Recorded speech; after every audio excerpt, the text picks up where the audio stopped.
if you're thinking about your past, what it means is you haven't analyzed the causal chains. Because you might say, well, why do you remember your past? Well, you might say, well, it's in order to have an objective, record of the past. It's like it has nothing to do with that. There's only one reason you remember the past, and that's to be prepared for the future. That's why you remember the past. And so what you're supposed to do is take the past and extract out from it wisdom. And wisdom is the ability to avoid stumbling blindly into ditches. Here's a time in my past I stumbled blindly into this horrible ditch and terrible things happened to me.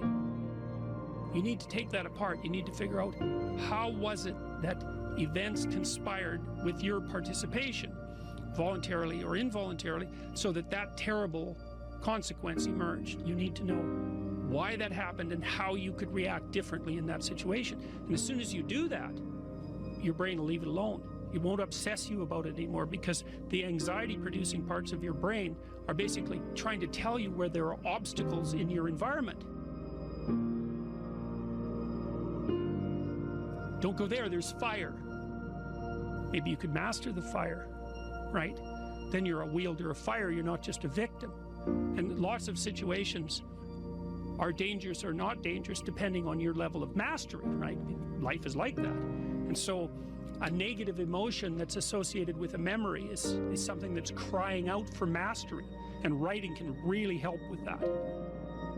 You're reorganizing your brain when you write autobiographically.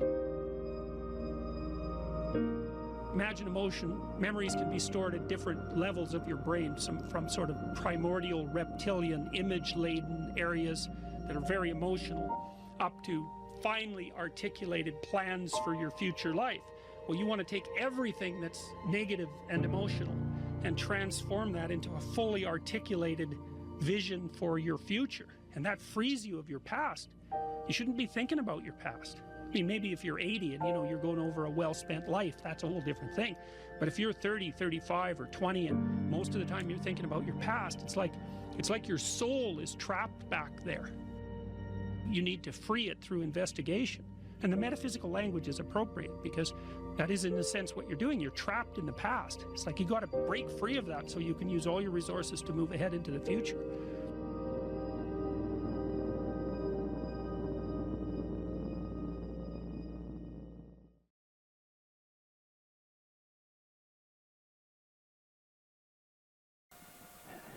That the purpose of memory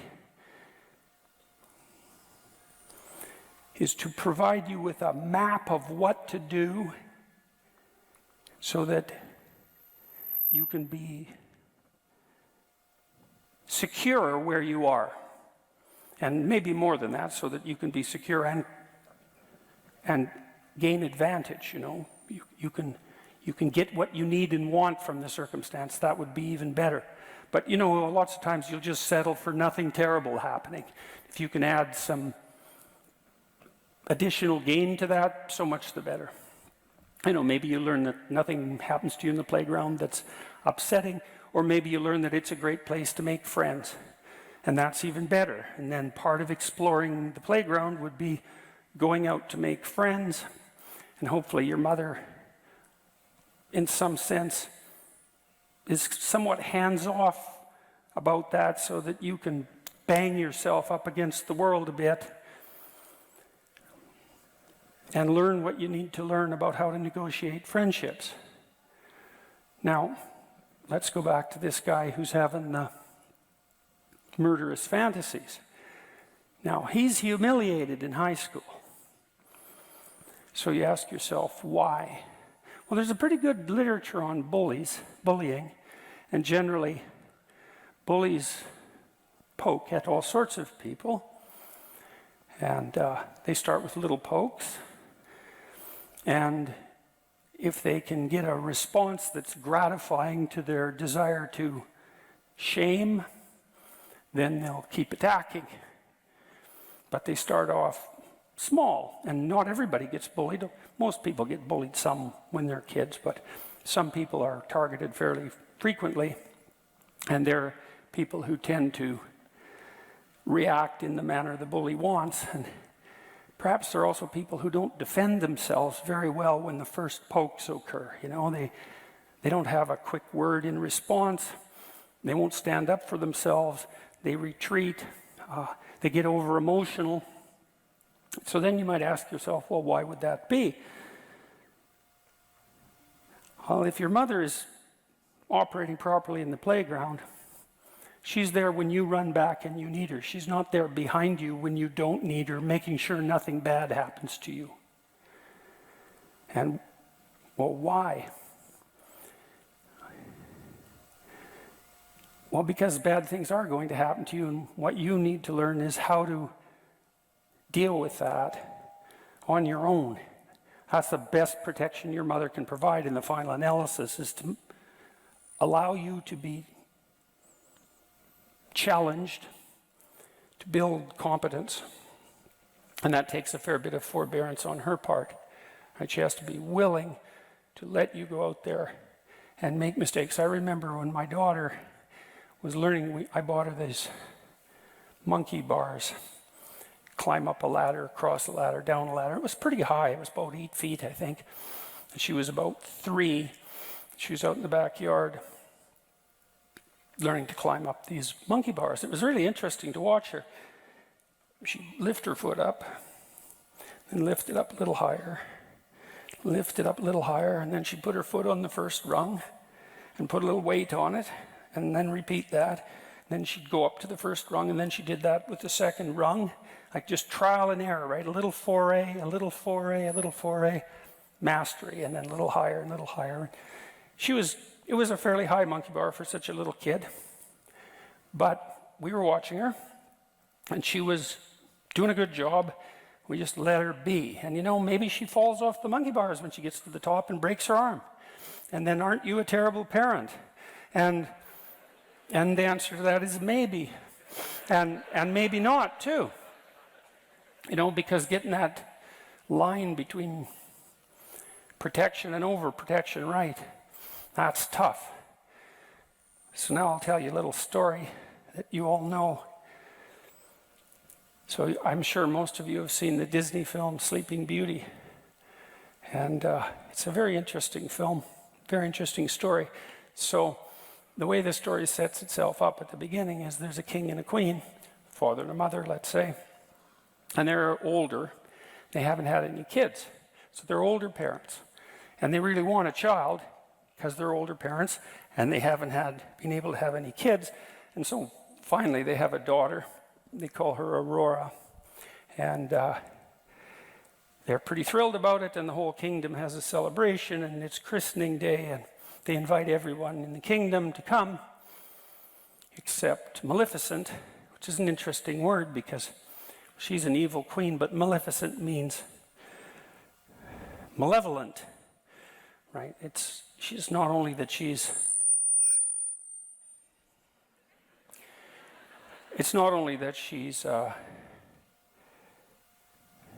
Mother Nature, in the negative guise.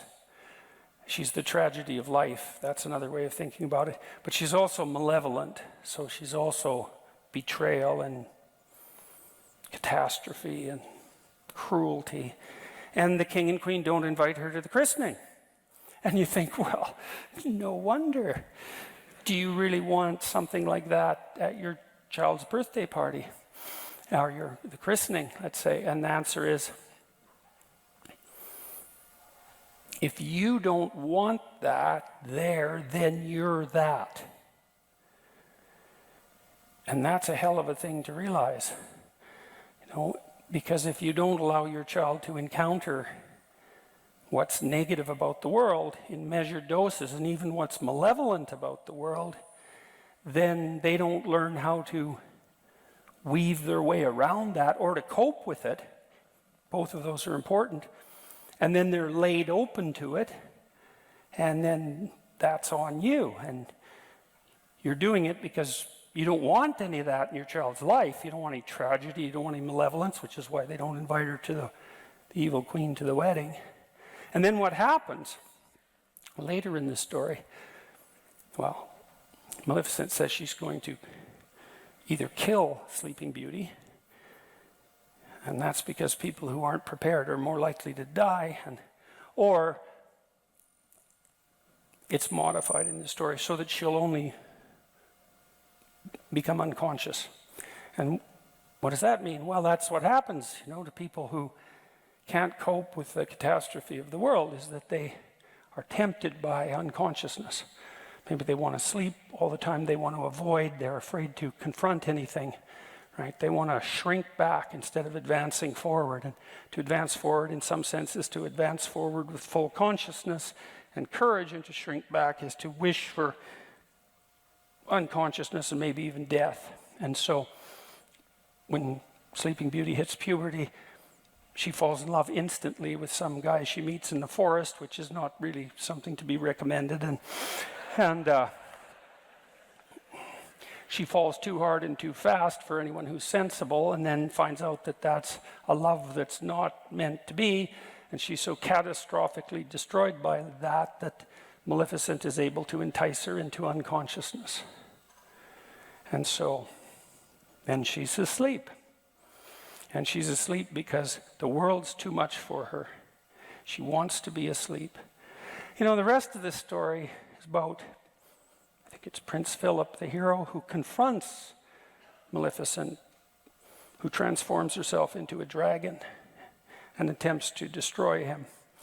And he confronts her successfully and hacks his way through all the thorns that she's put around the castle and wakes Sleeping Beauty up. And you can think about that in a sort of cynical way, that this poor unconscious girl needs the hero who's a man to save her from the catastrophe of nature and malevolence and tragedy. But you can also read it psychologically, and you can say that it's the awakening of the spirit of the hero and the conscious willingness to advance in the face of tragedy and malevolence that's the proper antidote to the desire for unconsciousness in the face of the vicissitudes of life. And you can also read it as a romance, because to some degree, women who have to take care of infants do depend on men to confront the world and protect them. But it's very nicely read as a psychological story as well, and it's accurate. Now, back to the man who wrote me about his fantasies.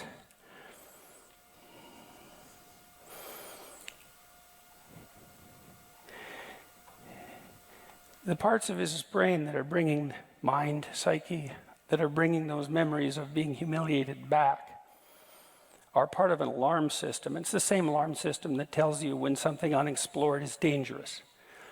And if you're in a social situation, and the consequence of being in this situation is that you're being humiliated and undermined, then obviously you haven't mapped out that situation very well. Now, there might be all sorts of reasons, and some of them might not be your fault, but it doesn't really matter as far as these alarm systems are concerned, because all they're concerned about is the fact that you don't know what to do when you're in that situation, and that's not good for you, and you can't forget it. And the reason you can't forget it is, what if you're in that situation again? And so the alarm system says, well, what if you're in that situation again? What if you're in that situation again? What if you're in that situation again? And often traumatic memories are repetitive for people. They can't get them out of their minds, and then they try to avoid them. And that just makes it worse, because what you tell the alarm system when it rings the alarm, if you try to ignore it, is that the alarm is about something so terrifying that you won't even admit to the fact that there's an alarm. And so that just makes the alarm go off more. And so you try to avoid, and, well, that doesn't work. That's something sort of akin to Freudian repression. And so what I recommended to this gentleman was that he write down all the times he was humiliated. It's like, so you've got these memories that won't let you go, these people who took advantage of you. What happened exactly? That's hard to figure out, right? And maybe now he's a little smarter than he was in high school, because maybe he's 4 years older. It's like, what exactly happened? Because the memory will be emotion-laden, But there's a lot of detail around it that's really relevant. And one of the things you can do when you confront a memory like that, which is to confront the terrible things that happened to you in the past, which is the same as confronting terrible things per se, is you can ask yourself, exactly what happened, exactly what part did I play, perhaps, and are there things that I could have done earlier or different, or is there some manner in which I set myself up for this? And so I've had clients who were pretty seriously bullied at work, and we would go into it, and as I said, it starts with a few pushes, and they don't respond, and then the pushes get a little harder, and they don't respond. The pushes get a little harder, and then it turns into something. Well, maybe that's really. I had one client who was bullied into psychosis in high school. She was completely fractured by this person who decided to really do her in a seriously malevolent way because she wouldn't go on a date with him.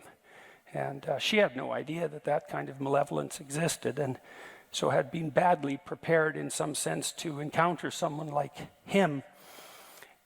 Now, if you're allowed to bump up against the rough edges of the world, the natural world and the social world, and if you have someone that you can communicate with, the probability is pretty high that you can learn incrementally how to map the world and your actions in it, so that the probability that you're going to be pathologically prone to catastrophe and betrayal is much reduced. So I'll tell you a story about my mother.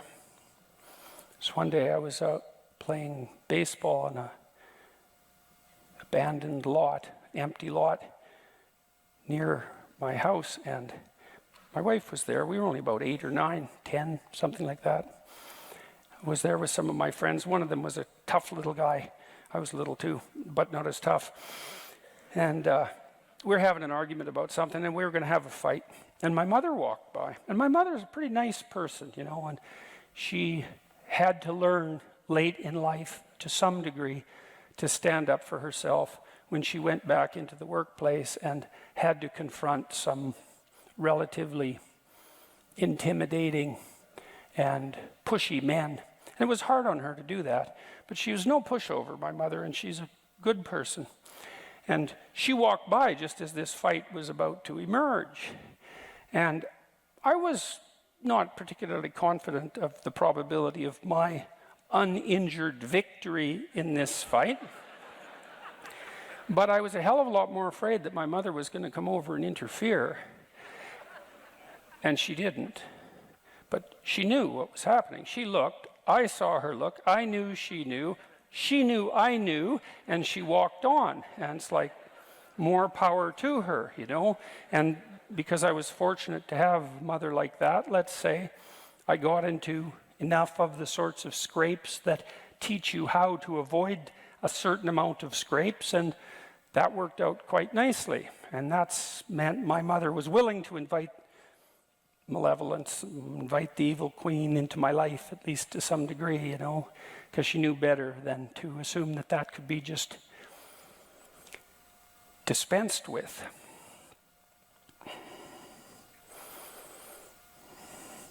This program so this guy that was having these fantasies, he said he's very afraid of the fantasies because they were murderous.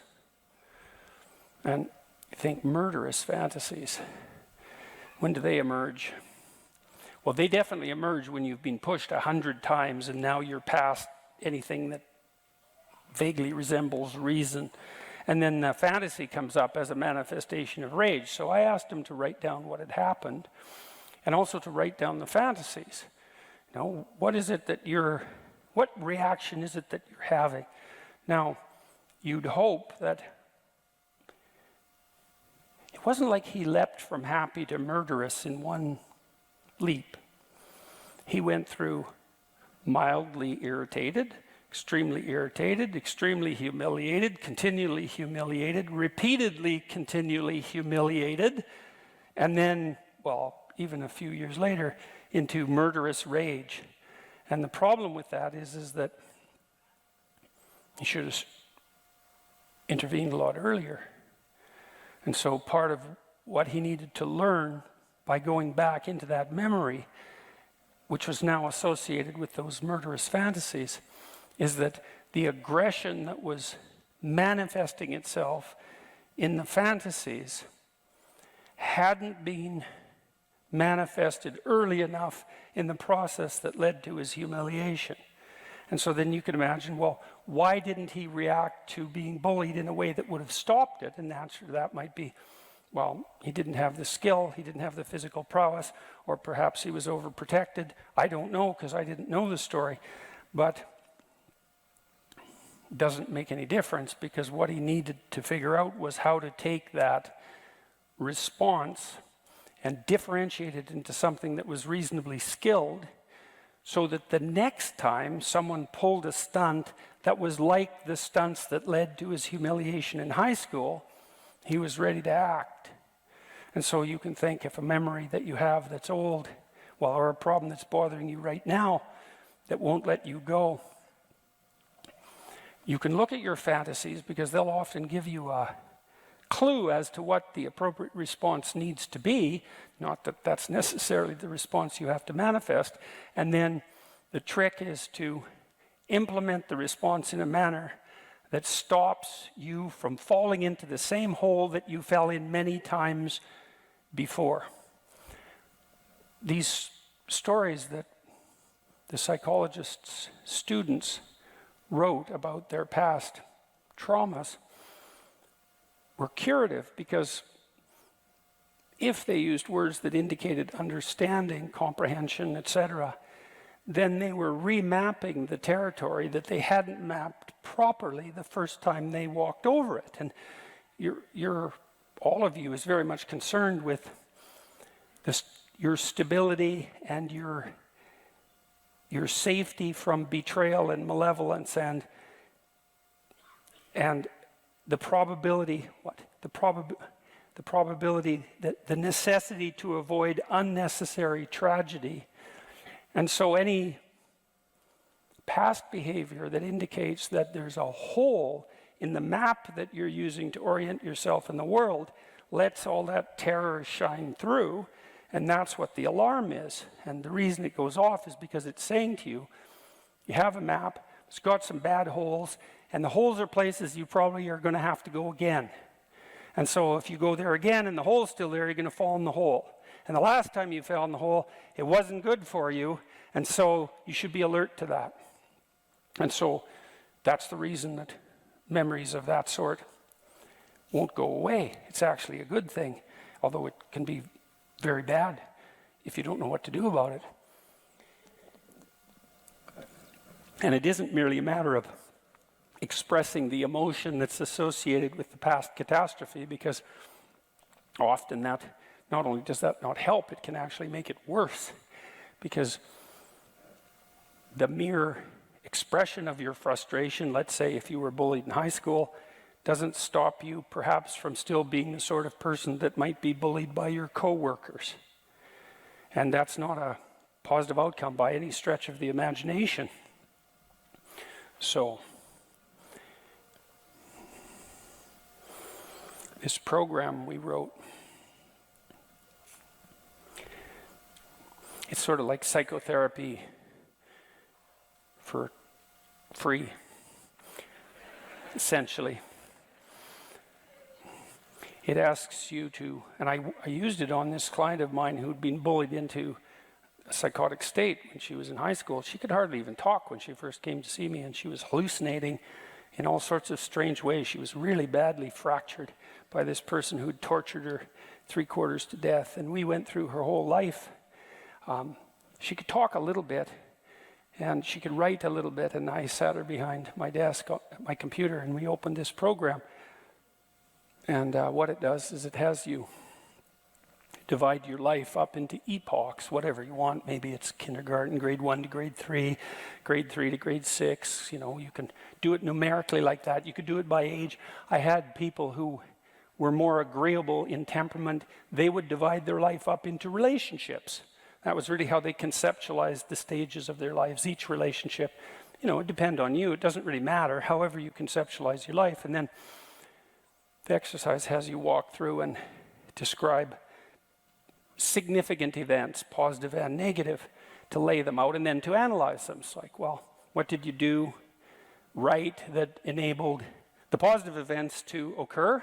And what did you do that you might be able to alter, or that you learned to alter later, or that you could alter now, that would help you avoid the negative events? So it's not merely the recounting of the negative, it's, in some sense, it's the extraction of the moral of the story. There's this old idea, I'm sure you've heard me talk about it before, that dragons guard gold. It's a very strange idea, very old idea, treasure of one sort or another, that they threaten the city eternally. That's a dragon. And the city, in some sense, is the citadel of your memory, and the chaos that's outside of the citadel of your memory can always emerge to threaten the citadel, and that's the same story as the Garden of Eden and the snake. It's exactly the same idea. And if you confront the thing that threatens, then you can find the treasure.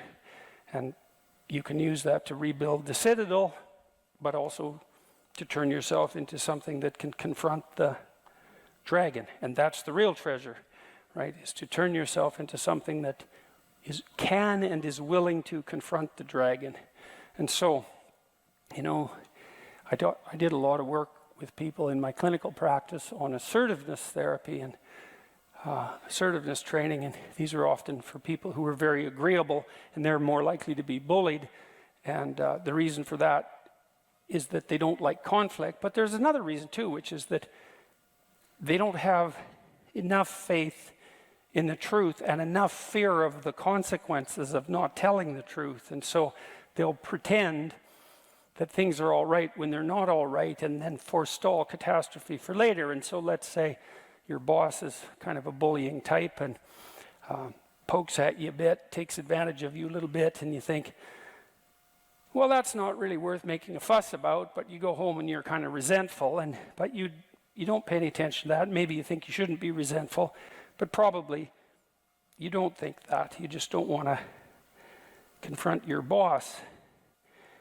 And the thing is, though, if you do it if it's on the first foray, and you say, here's the reason I won't do that, well, maybe you'll get fired, but probably not. Not if you're careful. Generally, someone like that will think, oh, you're not as easy to pick on as I thought you were, and they'll go find someone else, or maybe they'll even learn something from the encounter, and that takes a fair bit of courage, and that's part of that confrontation that we just described, is that you're resentful because you've been taken advantage of, and you have something to say, and so you need to say it. And when I was doing assertiveness training with my clients, I often talked to them about their resentment. That would be the kind of resentment that might have someone generate murderous fantasies 4 years later. These people who go out and do murderous things, they've harbored an awful lot of resentment. There's a lot of things they didn't say when they should have said them, that's for sure. And so, and if you let the people around you who you love hypothetically take advantage of you, then you're going to harbor resentment, and that's going to come out in all sorts of ways that are really not positive in the least for you or for them. And so it's better just to have it's just better to draw the line when when all there is of the dragon is one tooth. Say, no, here's why, leave me alone, or here's how I want to be treated instead. And insist upon that, right? You draw a line. And it's not like that's nothing. And then I suggested to this man with murderous fantasies that he think about what he could have done different in high school, in principle. Maybe he needed to get stronger, so he was more confident. I'm not saying this is easy. That's irrelevant. Lots of things aren't easy that end in catastrophe, and the problem was that he was humiliated, and now he's murderous, and that's not a good outcome. So even if it's difficult, that doesn't mean it's unwarranted. But even more particularly in a situation like that, you ask, well, how did you allow it to come to such a pass? And what could have you done differently? And maybe you might find that there wasn't anything that you could do differently back when you were in high school, but by the time you're in university, you're not in high school anymore, and the world's shifted quite a bit. And generally, you're around more sophisticated people, and that kind of bullying is less likely. And so you still might have some aggression to integrate within you so that you're not a pushover. And if you do that, well, then those memories, in all likelihood, are going to stop. As long as you're confident that now you know what to do, those memories are very likely to stop plaguing you, and then hopefully those murderous fantasies will go away and you won't be inclined to act them out.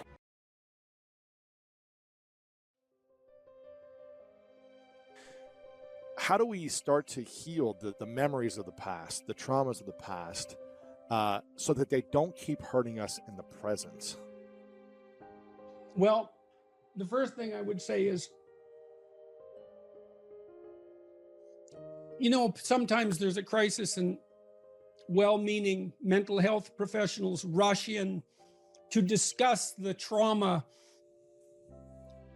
while it's still happening. Mm-hmm. That's a really bad idea. People are generally traumatized because something actually horrible happened. And dwelling on it in the moment just makes it worse.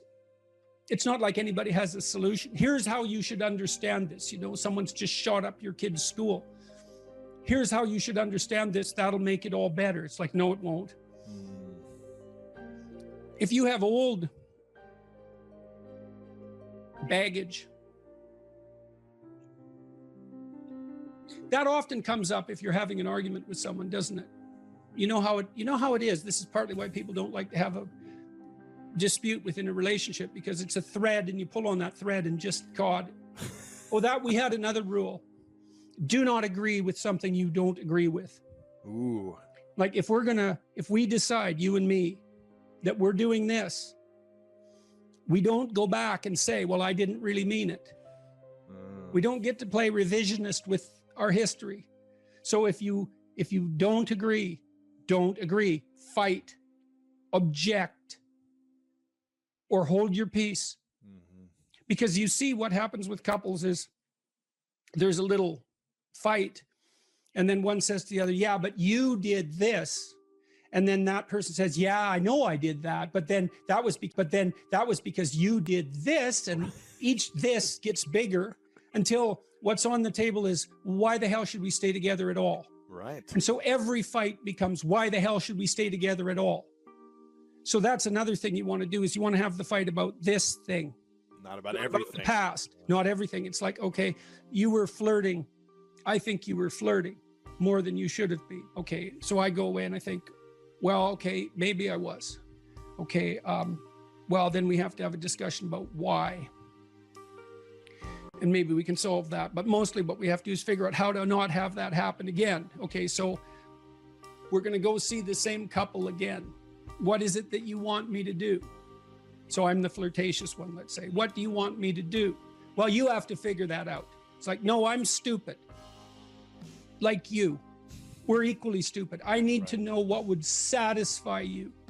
And you need to figure out what would satisfy you, so I know. And that's also extremely useful, is establish your conditions of satisfaction, make them explicit, let the other person know. So if I have a fight with Tammy, let's say, sometimes I remember to say, okay, what do you want me to do right now? What can I do? What should I say and mean? And you think, well, you shouldn't let the other person put words in your mouth. Well, fair enough. I'm not asking for something false. I'm saying, I'd like to not have this happen. Can you see a way out? Is there something I could do to increase the probability that that's the route we could take? And, sometimes that works. But the other person has to let you know what they would find satisfying. How does someone release shame in a healthy manner so that it doesn't make them a prisoner of these emotions of the past that hold them back? Well, you hinted at a few things when you just described what happened to you. Is you said, well, first of all, I thought I was the only person this had ever happened to. It's like, no. It's a universal human experience to one degree or another. Now, I'm not saying everyone was sexually abused, and I'm certainly not saying that some people aren't sexually abused to a degree that's so extreme it's unimaginable, where there are others, get off relatively lightly. But it's still, it's well within the realm of normative human experience that sex goes wrong in some way. At least you regret something that's happened, something you've done or something that was done to you. When you're the only person that something has happened to, that's really not good, right? Because it alienates you even from yourself. You have no idea what to do with that. And so that's sometimes why people find it such a relief to have their illness diagnosed. It's like, oh, this is known. There's a category. Other people have had this experience. Maybe there's a pathway through it. So just knowing that you're not the only person like that can be very helpful. Updating, it's like, you were how old? 5. Okay, well, one thing to realize when you're 25 and you were abused when you're 5 is that you're not 5 anymore. Right? That the person to whom that happened is no longer there. You're there. But so, you might feel afraid of relationships. You might feel afraid of all sorts of things. But a lot of that was, you're sort of feeling that like that residual 5-year-old. I tell a story about one client I had. She was abused by her older brother, and she told me the story. And I drew a picture in my head while she was, I kind of pictured her at 5 and this hulking teenager, taking advantage of her. But as she told the story, I realized that her older brother was only 2 years older than her. While he was 7, was like, okay, well, she wasn't the victim of a tyrannical male in some sense. They were 2 badly supervised children. Now, that doesn't mean that what he did was right, but she was still the 5-year-old in the memory, but she was 27 when she came to see me. And so the first thing I did was just point that out. It's like, think about the 7-year-old, right? For a 5-year-old, a 7-year-old is an adult, but for an adult, a 7 and a 5-year-old are clearly both children. Well, that just changed things somewhat. It made her feel less vulnerable in the moment. What your brain wants from you in relationship to a traumatic memory is indication that you're no longer vulnerable to the same problem. That's what memory is for, right? You remember something bad and you process it so that you change your interpretation or your behavior or the situation or whatever you can change so that it isn't going to happen in the future. And if you do that thoroughly, you'll generally let yourself rest. Well, that's the purpose of memory in general. Right. You make sense of your past behavior so that the good things that happen to you can be duplicated and the bad things can be avoided. It's not to make an objective record of the world. It's to make a functional map of the world that you can apply to the future. Yeah, how do we let that go? How do we disassociate something that happened a year ago, 10, 20 years ago, that is no longer happening, but seems to be triggering us? Oh, it's very difficult. Well, I would say, one of the things you need to develop if you've had an experience like the one you had, perhaps, because I don't know the details, you probably need a theory of malevolence. You need an explanation. It's like, how could a person do that? You have to understand it so that you're no longer a victim of it. Because otherwise you can't put the event in a context. Right. And sometimes that means the development of a real philosophical sophistication.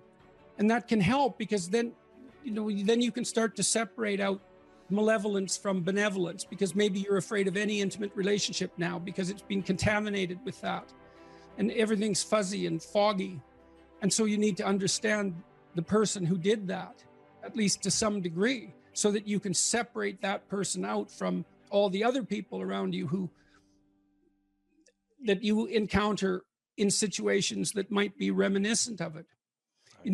So you felt vulnerable, perhaps you felt ashamed. All those things have to be gone through. What do you think, when you're ashamed, what elicits that? What are the eliciting cues? What do you think when that happens? All of that has to be taken apart. I said in this Beyond Order book that, if you have a memory older than about 18 months that still bothers you, older than 18 months ago or more. Got it. Yep. Otherwise, it's not really in the past, right? It's still happening. Whether you should delve into something, how you should delve into something traumatic that's currently happening is a whole different issue. But if it's an old memory and it still bothers you, it means that you haven't decomposed that experience sufficiently to detach it from the emotion. So imagine when something terrible happens to you, you don't understand it. So then you might say, well, if you don't understand something that's happening to you, how can it be terrible? Because doesn't terrible mean that you understand it? And the answer is, well, you understand things in stages. And the first way you understand a terrible thing is by freezing in terror or running. That's the understanding. It's not conceptual, it's embodied and emotional. And so event terror, that's the first category. Okay, now the next question is, how do you get it out? How do you get out of the terror? Well, you realize that nothing truly dangerous is happening. Well, what if something truly dangerous did happen? Then you elaborate your view of the world to the point where you're no longer vulnerable to that terrible thing. And that's extremely difficult. So the memory of something terrible stays terrible until you effortfully process it and decompose it into, well, often into a much more sophisticated map of the world. And it's really hard to do that. I don't know what the hell you should do with your life. I can help you figure it out, maybe. We can talk about it, but you are the person who has to decide if the things that you're aiming for, you know, get you out of bed in the morning. And then you got to specify the transformation processes and start practicing them. And you have to understand that you're going to be bad at it, but it doesn't matter because bad's fine. Persistent is what you need to be. If you persist, with tiny improvements, if you persist, you win. It's direction that produces the primary positive emotion. And so if you need positive emotion to move through life, which you do, because you can't even move without positive emotion, and also positive emotion is a good bulwark against terror and pain. If you need those things, then you need direction, you need a goal, you need a value structure. You let all that nonsense burn away. And you might say, well, I don't know what I should leave behind. And the answer to that is, that's a lie. All you have to do is ask yourself, you'll come up with a list instantly of 100 stupid things that you're doing that you know you could stop doing. Take on the consequences of error and learn from it, and then you win constantly, because even if something goes sideways, you think there's something to be derived from this. When you're in the world and something objects to you, something that matters objects to you, then in the entire unrealized world is in that thing that objects. It's all tangled up inside it. That's why it's the great dragon of chaos. It's everything that's outside of your conceptual structure. And what is that? It's everything that lurks outside of your walled city. And it's manifested itself like the snake in the garden. And the easiest thing to do is say, I'm not having anything to do with that. But the problem with that is, well, you get your C- and you don't do anything about it. Maybe you're a little bitter and more resentful, and your study habits get a little worse. So the next time you get like a D+, and then you collect a bunch of Fs, and then you stop going to school, and then you stop showering, right? Then you end up jumping off the bridge. And so that's how the dragon eats you when you don't pay attention to it. And so it's no bloody wonder that people avoid, you know. It's really no wonder that they avoid, because error messages contain within them the implicit world. Now, the upside of that is, well, they contain within them the implicit world. And the world isn't all negative. And so maybe you get your C-, and that's actually the best gift you ever got, because somebody finally took you and went, whack, you know, clue in. And so you take that apart and you think, oh, I don't know how to write. I don't know how to think. I've never read anything in my life. My study habits are abysmal, you know, like maybe I'm working at 2% efficiency, which it's like to find that out is so optimistic. I mean, if you're barely hanging in there, but you're only working at 2%, you might imagine what you could have as a life if you're working at like 50%. So the C- can be the best gift you ever had, and that's the gold that the dragon hoards. That's exactly what that means. That doesn't prove that you're stupid. Now, it implies that you might be stupid, but it doesn't, right, really, it does, and that's why you don't want to look at it. Maybe it implies that you're lazy, or implies that you're ignorant, or like, it implies all sorts of terrible, but you don't want to leap to that, and that's sort of the proclamation of innocence before guilt. You are the thing that is, and you're the thing that becomes, and you should put the thing that becomes at a higher place than the thing that is. That means you also have to allow yourself to shake off those things about you that you might be pathologically attached to, habits and people for that matter, ways of thinking, all of those things. You have to allow yourself to shake those off, and that's more like a burning. That's why the phoenix is the symbol that it is, right? It's old and it deteriorates, it bursts into flame, and then it's reborn. It's like, well, do you want to be reborn? It's like, well, that's not the question. The question is, do you want to burst into flame? And the answer to that generally is no, but that's the wrong answer. The right answer is you let all that nonsense burn away. And so then you look at the micro routines. It's okay, well, I got a C- in this course. Maybe I should study for that course 15 minutes more a day for the next 3 months. And then you ask yourself, do you think you could do that? No, I'm too useless. Okay, how about 15 minutes every second day? You think you could do that? You put it in your schedule, like 15 minutes every second day in the morning. And that's, well, you think, well, what's wrong with me?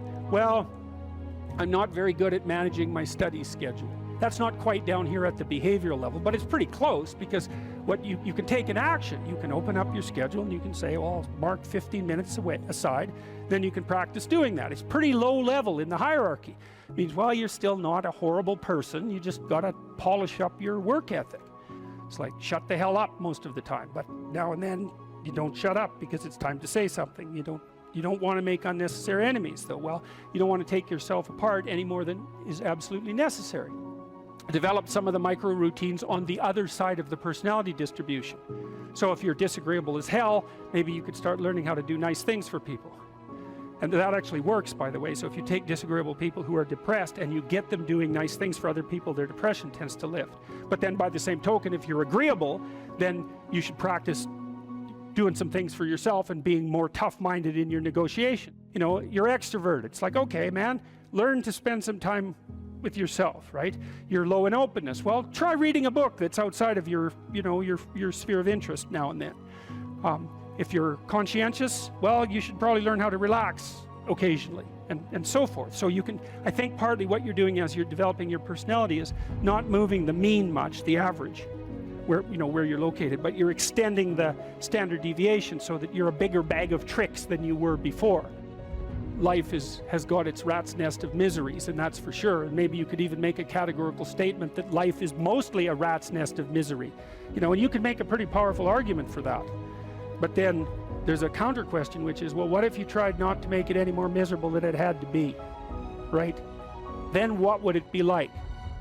I would suspect that most of that misery would go away, because it's the unnecessary misery that really brings you down. It's like, well, if someone has cancer, it's like, that sucks. But it's not like you can say, if only we had done this differently, then that wouldn't have happened.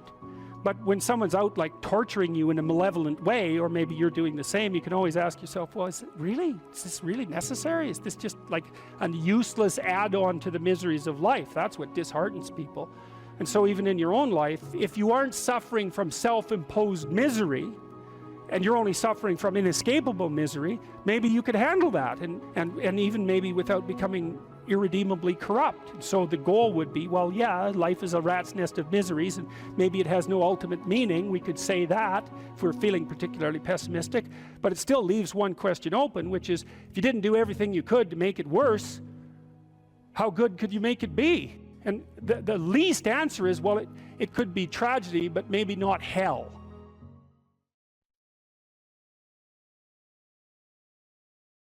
Well, so you're moving from point A to point B in your little circumscribed world. You've made everything invisible, and as long as that works, then your theory's good enough. It's accurate enough. It's true enough. You're in your little paradise. But if something comes up and objects, well, that's where your character is tested fundamentally. That's the character test. It's like, what do you do with messages of error? And that's a tricky issue. Okay, so here's a solution to that. Here's what not to do. I am a bad person. I got to see myself. I'm a bad person. I might as well just go jump off the bridge. It's like, no, that's not good, because what that means is that every time Every time you try to learn something, you're going to make a mistake, because what do you know? So you're going to make mistakes. And if the rule is every time you make a mistake, you're going to go jump off the bridge, then that's not a useful problem-solving strategy. And so when you make a mistake, you don't get to beat yourself to death with a club. It's a bad strategy, and you'll have your internal tyrant in there who's perfectly happy about doing that. That's the, you know, overactive superego that Freud talked about. Maybe it came to you via a parent who was too authoritarian, or a grandparent, or maybe it's just you because you're disagreeable and neurotic, and so you'll take your, or hyper-conscientious, you'll take yourself apart. Well, you've got a problem. Something has objected to you. Then the question is, well, what does that mean? Well, maybe you're not looking at the world right. Maybe your goals are wrong. Maybe you're not acting properly. It's okay. So the question that arises when an obstacle emerges is, which part of this structure needs attention? And the first answer can't be all of it, which is why when you're arguing with someone in an intimate relationship and you're angry at them and you want to win, which is a big mistake, you want to win, you say, well, this is what you're like. Here's another 10 examples of how you've done that in the past, and I can enumerate more of them if you'd like. And so that's actually what you're like, and I've tried fixing you and it didn't work, and so it looks like you're going to be like that up into the future, and you're basically saying to them, well, you're a bad person, and the only thing they can do is either collapse or punch you. And punching you is actually better than collapsing. You know what I mean? It's such a counterproductive way of arguing. You don't leave the person any out. And so maybe, well, they're civilized, so it doesn't get physical. Well, maybe that's good and maybe it isn't. But then they end up either really not happy with you in a way that they will manifest the first possible opportunity they get, or they have to go off in the corner and cringe. It's like, great, you won. It's like now your partner's either hates you or is cringing. It's great. That's a real good victory, man. Rack up about 100 victories like that and you'll be in divorce court and spending $250,000 while being miserable about it. Yeah. So anyway, so something objects to you and you think, okay, well, I need to take myself apart, right? Because there's a piece that's broken somewhere, and then you might think, well, let's assume it's a little piece to begin with. That's the right mechanism. It's like, okay, you got a C-. That doesn't prove that you're stupid. Now, it implies that you might be stupid, but it doesn't, right, really, it does, and that's why you don't want to look at it. Maybe it implies that you're lazy, or implies that you're ignorant, or like it implies all sorts of terrible. Might imply that you're a bad person even. But you don't want to leap to that, and that's sort of the proclamation of innocence before guilt. Assume that you're the least amount of reprehensible and ignorant possible. And so then you look at the micro routines. It's okay, well, I got a C- in this course. Maybe I should study for that course 15 minutes more a day for the next 3 months.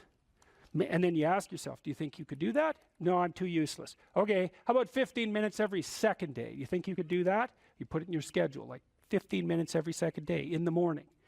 And that's, well, you think, well, what's wrong with me? Well, I'm not very good at managing my study schedule. That's not quite down here at the behavioral level, but it's pretty close, because what you can take an action. You can open up your schedule and you can say, well, I'll mark 15 minutes aside. Then you can practice doing that. It's pretty low level in the hierarchy. It means, well, you're still not a horrible person. You just got to polish up your work ethic. And so what you want to do is you want to, it's like the old adage, you got to stand up for yourself, but you don't want to make unnecessary enemies. That's a really good thing to know. It's like, shut the hell up most of the time, but now and then you don't shut up because it's time to say something. You don't want to make unnecessary enemies, though. Well, you don't want to take yourself apart any more than is absolutely necessary. Start little, and you do that with people around you too. Like if you have a child, and the child does something that isn't right, then you think, okay, minimal necessary intervention. What can we do to decrease the probability that that's going to occur in the future? So that's a good thing to know with children. It's also a good thing to know with your partners. You're having an argument with them. It's like, okay, what the hell do you want? What's the minimum thing you can request from them that would satisfy you? And the evil part of your soul is going to be, I want them cringing in a corner. It's like, yeah, get that stuff under control, man. See if you can figure out what that person could offer you that would be minimal that you would accept. And then tell them that. It's like, here's the words I would like you to say in the apology I would like you to formulate, assuming that you think you did something wrong. We have to argue about that because maybe you didn't. But if you did, I want to specify it precisely and narrowly, and I want to give you an escape route. And you might only be able to do it badly because you're still mad. So you apologize half-heartedly. It's like you get a pat on the head for that. Good. Next time it'll be 51% not half-heartedly, right? So it's careful training. It's careful training of yourself and other people with the goal in mind, but also with the least amount of harshness possible. And then the other thing to do as well, and this is also true for you, and this is something I learned from studying the behaviorists, is like watch the people around you like a hawk. Whenever they do something that you think is good, you tell them. That's wisdom, man. You'll get so far with that you cannot bloody well believe it, because most people, you know, they're afraid of any number of things, but one of the things they're really afraid of is that now and then they'll creep out of their cynical shell and try to do something good. You know, it's like they're popping out this thing that's unbelievably vulnerable. They'll try to do something good and creep right back into their persona, and they'll look around, see if anyone noticed, and sometimes they'll get punished for it, and then, well, then they won't do it again. So don't do that. But then now and then you think, hey, I saw you do this, that was actually pretty good, and they think, oh, wow, someone noticed, you know. It's like, wow. And then they'll think, yeah, I could do that again. And if you want to live with someone for a long period of time, I would say every time they do something that you would like them to do more of, number one, notice. Number two, tell them, right? Because I know you don't want to, because you really want to dominate them, and you don't want them thriving, because then they'd be competition to you, and you wouldn't be able to go complain to your mother about what a miserable partner you have, and you know how delightful that is. So you have to forego all that pleasure if you actually helped your person develop. So you got to get over all that. It's really annoying. So, you know, you've got this person pegged as, yeah, you're stuck with them, and you know, maybe it's the best you can do, but you got one eye open. And then every time they do something good, you don't want to notice, because if that elevated them a little bit, you wouldn't be able to feel so resentful and miserable and keep your eye open for the next possible affair. And that is what people are like. That is what people are like, and that's what you're like too. That's what people are like. So you got to decide if that's what you want, or you want to help the person that you're with grow, you know.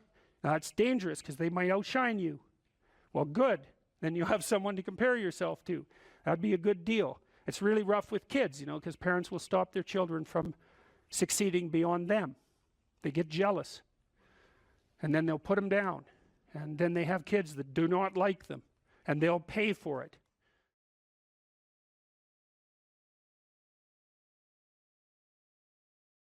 If you're suffering, you are obligated, in a sense, to hold on to whatever rope someone throws you. Life can be meaningful enough to justify its suffering. You can tyrannize yourself into doing things, but I wouldn't recommend it. What I would recommend instead is that you ask yourself what you're willing to do. It's a really effective technique. It's like a meditative technique. That's when life is worthwhile.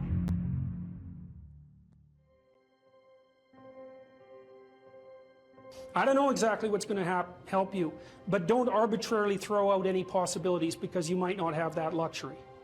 Antidepressants help a lot of people, and there are technical reasons why that's the case.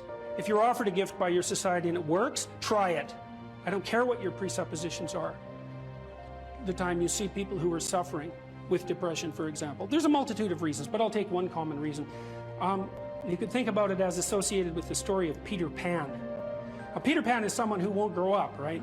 Now, the problem with Peter Pan is he gets to be king, but it's king of Neverland. Neverland doesn't exist. So being king of nothing isn't that helpful. Well, one of the things that you often see with people who suffer from depression, and I'm not making a blanket statement about the cause of depression, because there's lots of them, is that people who don't have enough order in their life tend to get overwhelmed. So, for example, if someone comes into me to see me and they say they're depressed, I always ask them a very standard set of questions. Do you have a job? If you don't have a job, you're really in trouble in our society. First of all, your biological rhythms tend to go off the rails right away, because there's no reason to go to bed at any particular time, and there's no reason to get up. And for many people, if they don't get up at the same time, they foul up the functioning of their circadian rhythms, and that's enough to make them depressed right off the bat, especially if they start napping during the afternoon. They also don't have a purpose. People aren't good without a purpose, and this isn't hypothesizing. We absolutely understand the circuitry that underlies positive emotion. When you're attending to something you're interested in and you're engaged in it, that's when you're alive. That's when life is worthwhile. It's so worthwhile that in those moments you don't even ask the question about it. The question itself goes away, because the meaning that you're united with is so powerful that it can push back the adversity that would otherwise characterize life. Nietzsche said, the person who has a why can bear any how. We know how it works. Almost all the positive emotion that any of you are likely to experience in your life will not be a consequence of attaining things. It will be a consequence of seeing that things are working as you proceed towards a goal you value.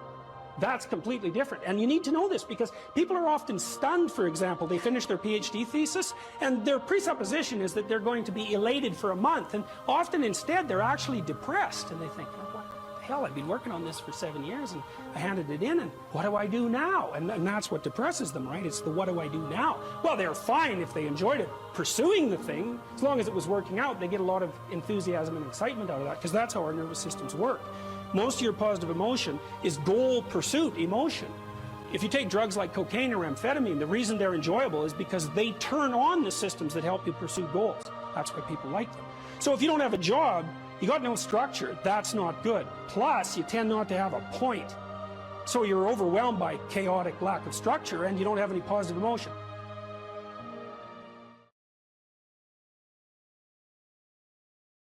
How about this gentleman second from yes? John's got the mic there. Thank you. I don't want to look behind me how many people are here because I'll get a bit nervous to ask this question. Also, this may not apply to many, so I expect your answer might be a bit short. I'm a vet and currently serving police officer in WA, and I've got PTSD, and I'm at the Marion Centre, which is a mental place, and they let me out today. Oh, yeah? Legally. I just wanted to ask you, how do I move from day-to-day hedonism and ideations and risk the hope and cautious optimism of a long-term life with the conditions I currently have, or for anybody who might be having complex PTSD and living day-to-day? Well, I mentioned this program that I have online, this self-authoring program. One thing you might try doing it. So so it's got 3 parts. The first part is a guided autobiography. And what it asks you to do is break your life down into 7 epochs and 7 stages. Sometimes people do that by relationship or by year or by occupation, however you choose. And then to detail out the most significant emotional events of your life, especially those that still hold some emotional valence.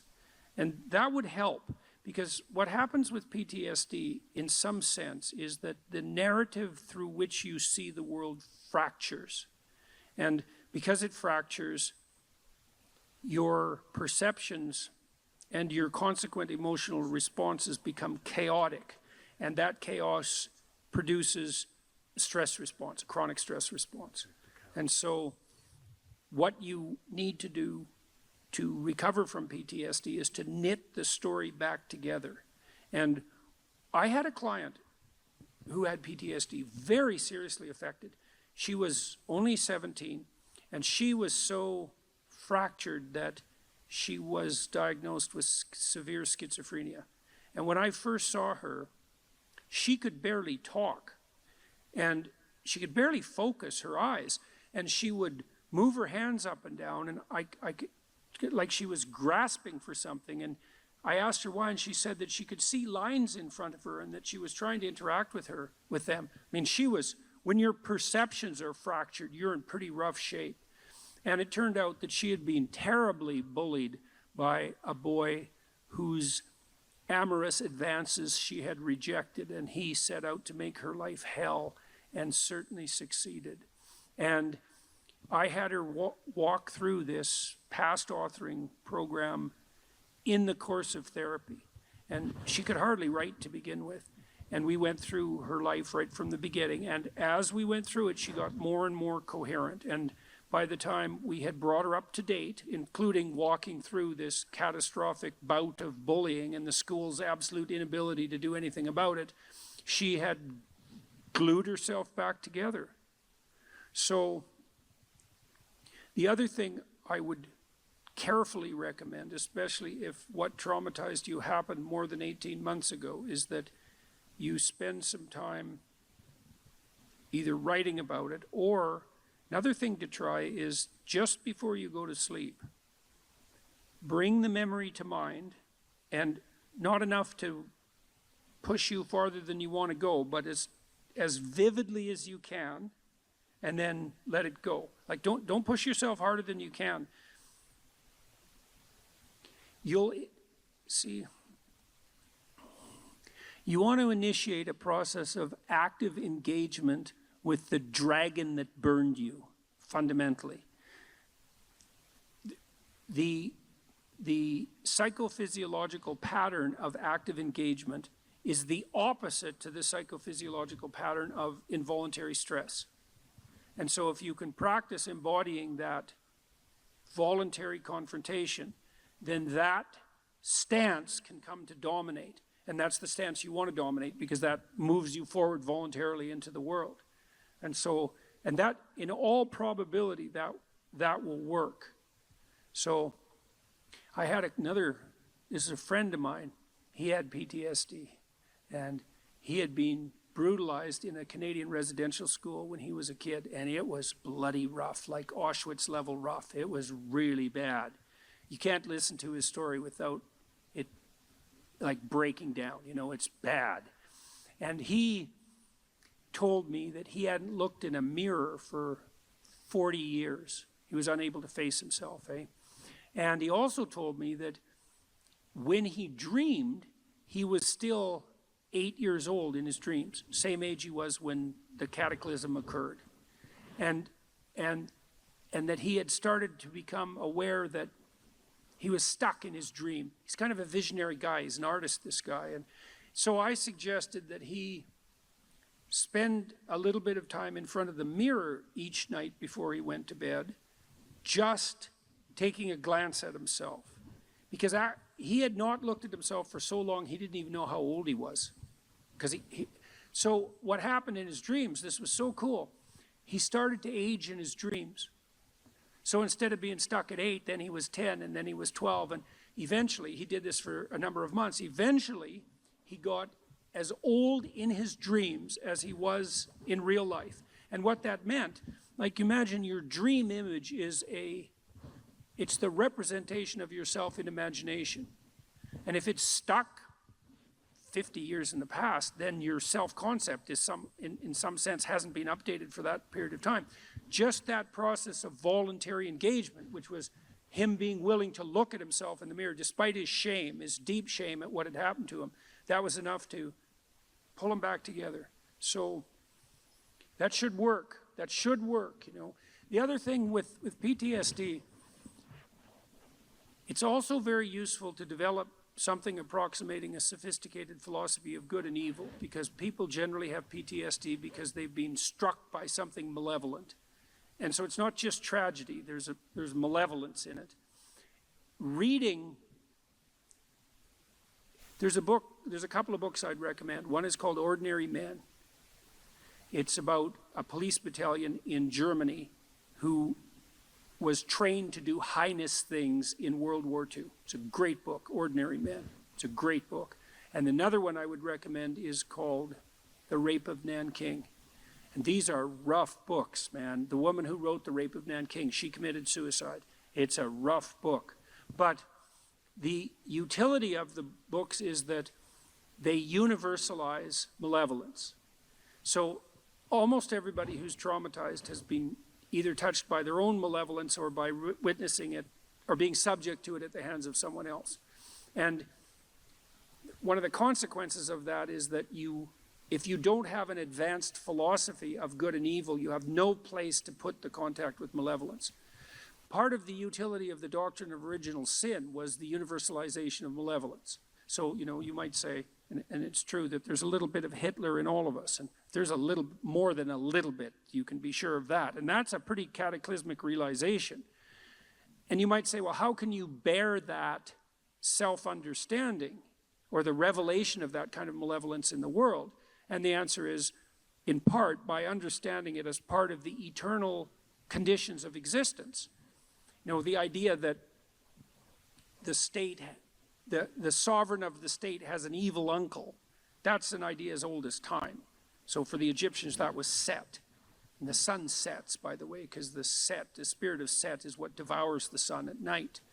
And Set is the root word for Satan. And so even the ancient Egyptians knew that malevolence that it was worthwhile contemplating the existence of malevolence as an independent spirit. And that allows you to take responsibility in some sense for the existence of malevolence in your own life, but it also universalizes it so that it's not exactly about you, right? It's more a reflection of the structure of existence as such. And that can allow you to detach yourself from it a little bit. And that can be extremely useful too. Victim, which is a painful role to have. Because something bad happened to you, be a victim. Mm-hmm. But it's something that society struggles with. What about people who feel like they're a victim? They're right. They're victimizers too. Like, everybody is a strange mixture of victim and victimizer. Lots of terrible things happen to people that aren't justifiable in some sense.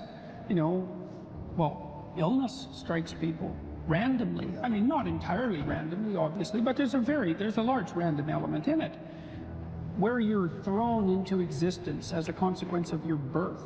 That's existentialists, especially in the 1950s, talked about that all the time. They talked about it as thrownness, that you're sort of thrown into reality with your particular set of predispositions and weaknesses. And then there's going to be times in your life where things twist in a manner that's unfair to you, that you're not getting your just desserts. But that goes along with all sorts of unequally distributed privileges as well. And so that's the arbitrary nature of existence. But you can't allow those sorts of things to define you, because it's not that useful strategically. When you're playing a card game, you're dealt a hand of cards. Well, what do? You play that hand the best you can. Why? Because all the hands are equal? No, because you don't have a better strategy than playing the hand that you're dealt the best you can. And that doesn't even mean it'll be a winning strategy. But because people don't always win, sometimes we lose, and sometimes we lose painfully, and sometimes we lose painfully and unjustly. That's not the point. The point is, you don't have a better strategy, and neither does anyone else. And then it's also not so obvious how privilege and victimization are distributed. You know, if you take someone who's doing quite well in life, and you scratch underneath the surface, you generally don't have to scratch very far until you find one or more profound tragedies of the past, or perhaps of the present. Now, no matter how well protected you are in the world, you're still subject to illness, you're still subject to aging, you're still subject to the dissolution of your relationships, the death of your dreams, death itself. So vulnerability is built into the structure of existence. Now, if you start to regard yourself as a hapless victim, or even worse, an unfairly victimized victim, well, then things go very badly sideways for you. It's not a good strategy. You end up resentful, you end up angry, you end up vengeful, you end up hostile. And that's just the beginning. Things can get far more out of hand than that. So strategically, it's a bad game. It's better to take responsibility for the hand that you've been dealt. You've got no better protection in life. You know, if you take people, then you expose them voluntarily to things that they are avoiding and are afraid of, you know, that they know they need to overcome in order to meet their goals, their self-defined goals. If you can teach people to stand up in the face of the things they're afraid of, they get stronger. And you don't know what the upper limits to that are, because you might ask yourself, like, if for 10 years, if you didn't avoid doing what you knew you needed to do, what would you be like? Well, you know, there are remarkable people who come into the world from time to time, and there are people who do find out over decades-long periods what they could be like if they were who they were, if they spoke their being forward. And they get stronger and stronger and stronger, and we don't know the limits to that. We do not know the limits to that.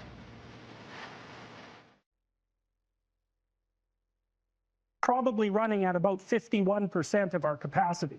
Something, I mean, you can think about this yourselves. I often ask undergraduates how many hours a day you waste, or how many hours a week you waste. And the classic answer is something like 4 to 6 hours a day.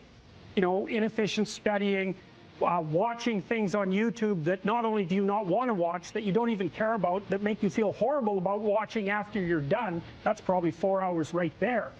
You know, you think, well, that's 25 hours a week. It's 100 hours a month. That's 2.5 full work weeks. It's half a year of work weeks per year. And so if your life isn't everything it could be, you could ask yourself, well, what would happen if you just stopped wasting the opportunities that are in front of you? You'd be, who knows how much more efficient? 10 times more efficient, 20 times more efficient. That's the Pareto distribution. You have no idea how efficient people get. It's off the charts. It's not so obvious to me that people would take the meaningful path. You know, when you say, well, nihilists suffer dreadfully because there's no meaning in their life and they still suffer, yeah, but the advantage is they have no responsibility. So that's the payoff, and I actually think that's the motivation. Say, well, I can't help being nihilistic. All my belief systems have collapsed. It's like, yeah, maybe. Maybe you've just allowed them to collapse because it's a hell of a lot easier than acting them out. And the price you pay is some meaningless suffering, but you can always whine about that and people will feel sorry for you. If you live a pathological life, you pathologize your society. And if enough people do that, then it's hell. Really, really.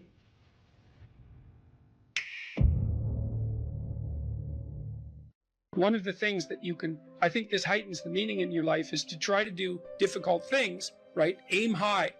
Don't aim so damn high you can't manage it, and make sure you break down your aims into reasonably attainable sub-goals, but you want to aim high, and then you want to see how hyper-efficient you can get.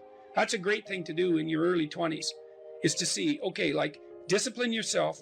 Think, okay, how much work can I do if I load myself right to the maximum? How far can I work? How hard can I work until I exhaust myself? And then you back off, obviously, because the optimal amount of working, productive engagement, let's say, is that which is sustainable across decades. So you have to learn that, but you don't learn that without stretching yourself to your limits to begin with. And you know, if your life isn't everything it could be, and if you're suffering from an excess of meaninglessness, well, it means you're not oriented in the world of chaos and order properly. It's like you could learn to discipline yourself. Look, figure out what it is that you need to do and that you want to do, and then see how efficient you can get. Because one of the things that's quite fun is to figure out, if you have a task, I always tell my graduate students this if they're doing an experiment too. If you have a task that you have to do, it's really interesting to spend a few minutes, sometimes hours, depending on how long the task is. See if you can figure out how to do it from 5 to 10 times faster. It means you'll have to rearrange the way you think about it, but you can often do it.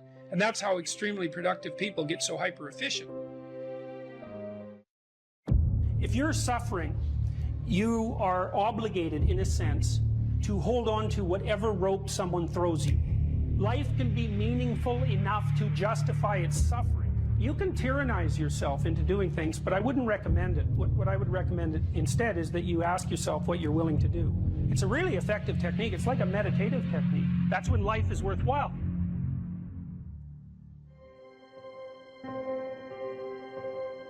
I don't know exactly what's going to help you, but don't arbitrarily throw out any possibilities because you might not have that luxury. Antidepressants help a lot of people, and there are technical reasons why that's the case. If you're offered a gift by your society and it works, try it. I don't care what your presuppositions are. The time you see people who are suffering with depression, for example, there's a multitude of reasons, but I'll take one common reason. You could think about it as associated with the story of Peter Pan. Peter Pan is someone who won't grow up, right? Now the problem with Peter Pan is he gets to be king, but it's king of Neverland. Neverland doesn't exist. So being king of nothing isn't that helpful.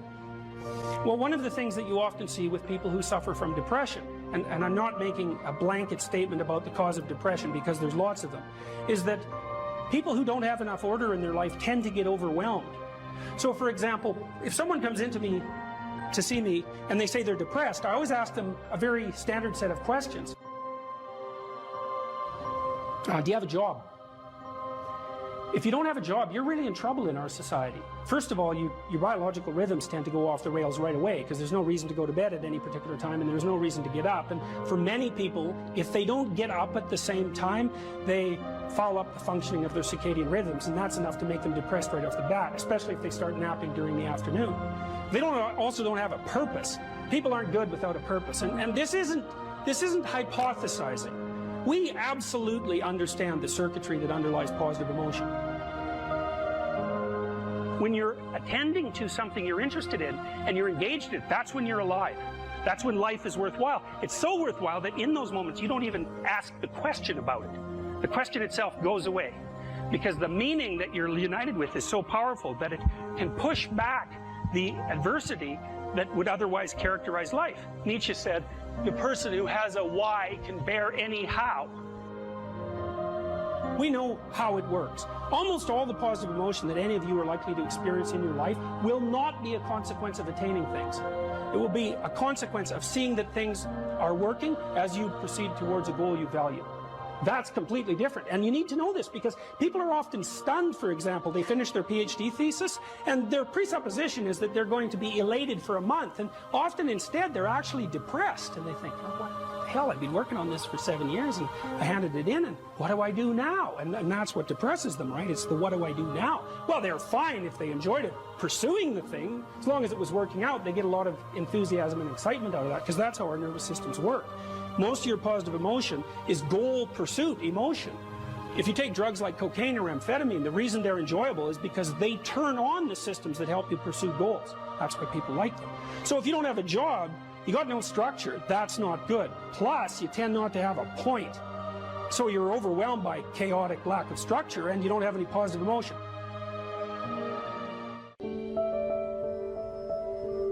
So that's an interesting thing. Well, so let's say you go over your past with a fine-tooth comb and you decide you're going to take responsibility for everything that you did that was wrong and everything that you failed to do that you could have done that was right. It's like, does that change the world? It's like, depends on how thoroughly you do it. You might say it changes the world like nothing else possibly can. And I think that that's actually right. You have to allow yourself a certain latitude for error. And that's a useful thing to know too. One of the things I tell people when they're trying to develop a vision for their life or an implementable plan is make a bad plan. Like, make the best one you can, but don't get obsessive about it. It's like, make a plan, implement it. You'll figure out when you implement it why it's stupid. Exactly. And then you can fix it a little bit.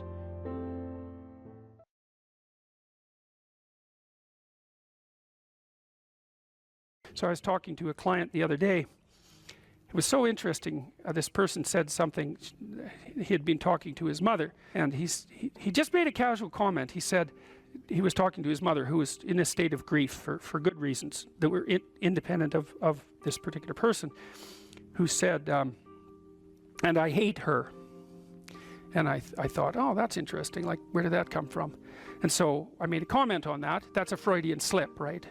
Because there was the conversation was flowing, and then this little emotion tagged utterance came forward, and whenever an emotion tagged utterance of that sort comes forward, you know it's associated with a whole rat's nest of underlying pain and anxiety and what would you call it, disappointment and frustration that hasn't been properly rectified. So it's like a marker. And yet, you know this when you're talking to people. They say something and you think, oh, you know, like, wow, too much information. That's one way of thinking about it. It's like, just what are you up to? And then if you have any sense, you just forget that even happened and you continue. But that's like the snout of a dragon peeking out from a cave. And you might say, well, it's just a snout, man. But it's not, because dragon snouts tend to be attached to the whole damn dragon. And so this is also something to know about relationships, because when you're in a relationship with someone, they'll do that now and then. They'll, you know, utter something and you think, haha, it's like, there's a bump in the road. Well, we're going to look underneath that at our peril. But if you do go down there and you look at it, then the whole thing comes, you can start to disentangle the web of memories and experiences that are all tangled together as a consequence of their emotional identity. Because I could say, well, everything that makes you anxious or everything that makes you upset is the same as every other thing that's ever made you upset. And then there's an even different subset of that, which is all those things that have made you upset that you've never dealt with. They're all laying down there at the bottom of your nasty little soul, waiting to pop themselves up in some random utterance, right? And so then you go in there at your peril, because if you're the person who pokes around in that, then you're going to get blasted with all of that stuff. It's going to come out like almost uncontrollably. Then you can sort it out. And so what you find is, if you ask a person a question like that and then you let them free associate, which is just talk about it, they'll do a wandering around like that maze that I told you about. They'll do a wandering around of that entire territory. And sometimes just having them wander around in it can help them straighten it out. But you might find out that something happened to them 15 years ago that left them with a terrible sense of guilt or dismay or frustration. And then when they interact with their parent in a certain way, the parent knows exactly how to tap that, and then that all comes up, and that's what produces that little utterance. And so that's the material of the world manifesting itself. That's what matters manifesting itself. And it almost always manifests itself as an object, something that objects. We're having a conversation. It's going quite well, no problem. There's a bump in it. There's an emotional disjunct, right? Now we're no longer in the same place at the same time. We're no longer playing the same game. So then I might say, okay, well, let's open that up and see what's behind it. Well, and the question is, what's behind the game you're playing? And the answer to that is all the world that you're ignoring, always. So when imagine that, think about it this way. You're trying to do well in a class and you get a bad grade. Okay, so you're in this little frame, you want to get a good grade, that isn't happening, you got a bad grade. Okay, what is it that's manifesting itself as the bad grade? Well, you could say, well, it's a C- on a piece of paper. It's like, well, that's, really? No. That's the objective manifestation. You got a piece of paper with a C-. The value-free proposition is that you've been delivered a piece of paper with a curve on it and a little, negative sign. Well, you think, well, that's what that is. Well, it's as dopey as thinking, well, here you got your failing grade, you go into the lab and you weigh it on a scale, and then you burn it and see what it was made of. It's like, well, why did I get so upset about that? It's just paper. It's like, no, that's not just paper. It's an entity that exists in a web of connections. The fact that it's signified by paper is almost completely irrelevant. What is it? The answer is, you don't know. And that's why when you pick it up, you get this paralyzed sinking feeling, because your limbic system is a lot smarter than your perceptual systems. And your perceptual systems say, well, that's a piece of paper, and your limbic system says, nah, for sure, dragon. Right. And so then you're sweating, and then maybe you put it away and you go play video games because, better the hypothetical dragon than the real dragon. And so instead you pull out the piece of paper maybe and you think, okay, why did I get this C-? Well, that's a hell of a question, isn't it? It's like, maybe you're stupid. Well, that could be, or at least stupid compared to who you think you are. Like that's the real horror that's lurking there, right? It's like, oh, I thought I was kind of smart. That's a proposition of the highest order. I thought I was kind of smart. It's like, yeah, well, what about this C-? It's like, well, that goddamn professor, right? That's the first thing. I've been attacked by a predator. That's the first response, right? So it's a nonsensical message. It's just delivered by someone evil and predatory. Well, that's, possible, but I wouldn't go there. I wouldn't go there first necessarily. So, but then, well, then say you don't go there. Okay, well, so what is this exactly? Do you not know what you thought you knew? Are you not who you think you are? Do you not work hard enough? Are your values not organized properly? Do you misuse your time? Are you in the wrong field? Is the way you're construing your life completely inappropriate? Are you acting out what your parents wanted you to do and you're pissed off about it, so you're only running at 40% to spite them, despite the fact that they're paying $25,000 a year for your education? Because that's a fun game. Yeah, I'll go do what you want me to do, but I'll fail. But not completely, because then that wouldn't cost you very much. I'll just fail a little bit, so that you have to spend all that money forcing me to do what I don't want to do, but you'll never get to escape from it. And then every time we interact, I'll stab you in various ways that you don't quite understand, just to show you how irritated I am that I happen to be acting out the destiny that you've put forward for me. So maybe that's part of the dragon, right? And then that pulls in the whole parent thing. And these are bottomless pits often. When you're in the world and something objects to you, something that matters objects to you, then in the entire unrealized world is in that thing that objects. It's all tangled up inside it. That's why it's the great dragon of chaos. It's everything that's outside of your conceptual structure. And what is that? It's everything that lurks outside of your walled city. And it's manifested itself like the snake in the garden. And the easiest thing to do is say, I'm not having anything to do with that. But the problem with that is, well, you get your C- and you don't do anything about it. Maybe you're a little bitter and more resentful, and your study habits get a little worse. So the next time you get like a D+, and then you collect a bunch of Fs, and then you stop going to school, and then you stop showering, right? Then you end up jumping off the bridge. And so that's how the dragon eats you when you don't pay attention to it. And so it's no bloody wonder that people avoid, you know. It's really no wonder that they avoid, because error messages contain within them the implicit world. Now, the upside of that is, well, they contain within them the implicit world.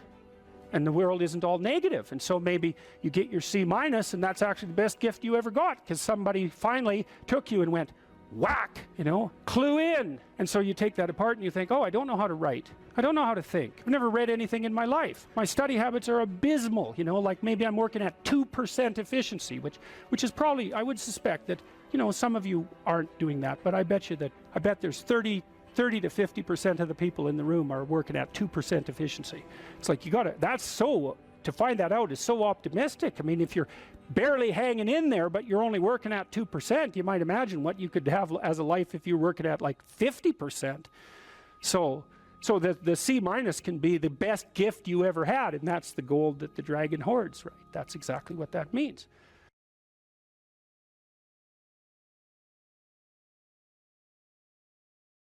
So imagine you have a goal in mind. You want to get to work in the morning. I used to ask my students a question like this, is like, what? Maybe they're going to write an essay. Why are you writing the essay? Why are you in class? Well, I'm in class because I need this class because it's part of my major. Well, why did you pick a major like that? Well, I'm interested in psychology. Well, why did you come to get a degree? Well, I think I need a degree to get a job. Well, why do you need a job? Well, I need a job to keep body and soul together, and maybe to be productive, and maybe to, you know, establish a name for myself. And why do you want to do that? Well, because, you know, it's part and parcel of living properly. And why do you want to live properly? And well, then, and how would you live if you lived properly? And at that point, people are usually unable to answer, you know, because you can just push people with questions about why until they run out of explanations.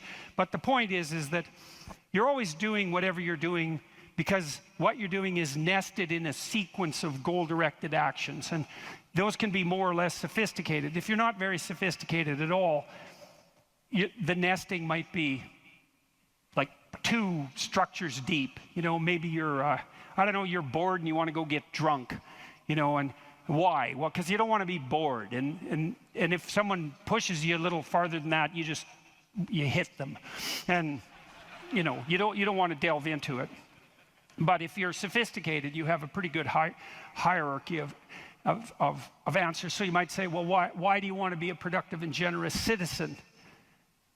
And like I said, people usually bottom out there, but you could say, well, that's part of reciprocal altruism, and if I'm productive and generous, then that'll encourage other people to be productive and generous, and if we're all productive and generous together, then there'll be more for everyone, and we'll all get along better, and we'll get along for a longer period of time, and that'll make us all more stable, and that'll make our societies better.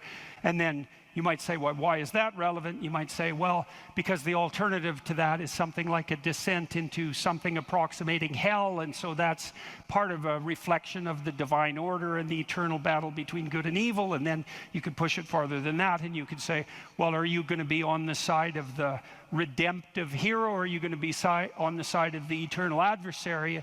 Like, you can keep digging down farther and farther, and the farther down you dig, the more you get down into what you might describe as the implicit religious substrate. And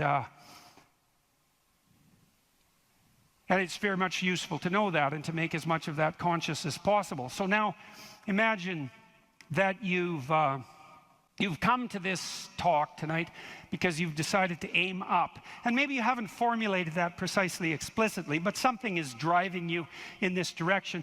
And then you come to the talk and you find out that I'm talking about something that isn't what you expected, and it doesn't seem to be moving you along on your pathway forward to that end. And what's going to happen is you're going to be disappointed. And you might be anxious too. You're going to be disappointed because disappointment signals that you're experiencing something that's not relevant to the goal that you are attempting to pursue, and that might in fact be interfering with it. That's what negative emotion does. And maybe if you're disappointed in what I say, that also makes you anxious because you assumed that you would come here and I would say something relevant because you assumed that you knew who I was, and then it turned out that I didn't, and then you don't know who I am, and then you don't know what you're doing here, and then you get anxious. And the reason you get anxious is because that's what anxiety is for. It tells you when the pathway to your goal has been disrupted, so multiple pathways have now emerged. So imagine you're driving your car to work and it quits. And what happens is you get anxious. And the reason you get anxious is because, well, you were beetling along quite nicely in your world and everything was reduced to like a unidimensional simplicity. You weren't in a car as an object, you were in a thing that took you to where you wanted to go, and it was just doing what it was supposed to be doing, tracking you along the pathway to your goal. And then it fails and you're off on the side of the road and you get anxious because how the hell are you going to get to work? And what if you don't get to work? And is your boss not going to be very happy with you? And maybe this is the third mistake you've made this week. And what if you get fired? And weren't you an idiot for buying this car? Maybe you shouldn't have a car at all. Maybe you should have walked to work. And, you know, maybe you should take a bicycle because after all, that would save the planet. And, you know, and maybe now you have to take your car to a mechanic. But the last time you went to the mechanic, you got ripped off because you're too stupid about vehicles to manage one, and you're kind of stupid about technology in general. And aren't you stupid? And maybe you're too stupid, and isn't your wife going to? That's anxiety, right? And that's the emergence of a multiplicity of pathways, right? And so what anxiety signifies is the degeneration of an attentional hierarchy into multiplicity. And the reason you get anxious and it feels bad is because now your body can't compute how much energy you have to put out in order to get to your goal. And so you can't organize the world. You're apt to use more resources than you'll replenish. And if you continue to do that, then you'll die. And so anxiety is a signal that complexity has reemerged, chaos. That's the eternal dragon of chaos. Chaos has reemerged because your narrative has collapsed. And so that's negative emotion. That's what negative emotion signifies, is that it's the collapse of an organizing narrative. And so that's very interesting to know. So you feel positive. If I walk on the stage and I know I'm supposed to go to the front of the stage, say, and the reason I want to do that is because I know I have to talk to you, and that's and I want to talk to you because I think it's valuable to talk to you, etc. That's nested in a hierarchy of value. And if I see a clear pathway to the front of the stage, then that actually produces positive emotion. And that positive emotion impels me forward, because positive emotion does impel you forward. That's what it's for. That's how positive emotion is linked to action. So if you're enthusiastic because you can see a pathway forward to a valued goal, and that enthusiasm manifests itself. This is true even neurochemically. It manifests itself as positive motivation to move forward. And not only that, if you're moving forward and it's working, your brain tracks the fact that it's working, and then that's linked to dopamine release, by the way, which is what cocaine releases. It's linked to dopamine release. And the other thing your brain is doing, even when you're just walking to where you want to go, if you're successfully walking there, your brain tracks what you're doing. There's circuits that are activated while you're doing it. And if what you're doing results in the result you desired, then the dopamine floods those little neurons that are active, and it makes them grow and flourish. And so as you practice something that's working, the circuit that is activated as you're practicing is bathed in dopamine, and that makes it stronger. And that feels good. It's growth. It's part of positive emotion. And so the positive emotion moves you forward, but also encourages you to develop a habit of that practice. And so one of the things I would bloody well say is, don't make a habit of pursuing things that aren't good for you, because you build that into you. That's what happens if you become addicted to something, you know. You build a little monster inside you that's grown. It's there. It's after one goal, despite everything else. Not a good outcome. So now positive emotion also signals the fact that it's also an energy conservation observation. So as I move forward towards my goal, with each step I take, it's going to take less energy to get to the goal. And so that means that the positive emotion signifies, what would you say? It signifies the increasing efficiency of your action as you move towards a goal. So negative emotion signifies the fact that things have got too complex for you to manage, and positive emotion signifies that you're approaching your goal and becoming, and that there's less demand on energy output with every step forward. And so that's emotion. And that's pretty much worth knowing. And then what happens when you're watching a movie is you infer the goal of the protagonist, or the villain for that matter. You infer the goal of the character that's being portrayed on the screen. You adopt that goal as your own. Then you play out the emotions in your own body, which mimics the structure what would you call the character that's being portrayed on the screen, and you live that all out inside you. And that's also how you understand other people, right? You don't listen to someone and then figure out what they're saying and then infer what they're thinking. That isn't how it works. What you do is you listen to someone till you figure out what they're up to. As soon as you figure out what they're up to, you can adopt that frame of reference. As soon as you adopt that frame of reference, you have the same emotions. And that's what makes you united. And so that's so interesting. And so then you think, look, there's 5,000 people in here. If there were 5,000 chimpanzees, you guys would be tearing each other into shreds, because no one would be able to know what anyone else was up to.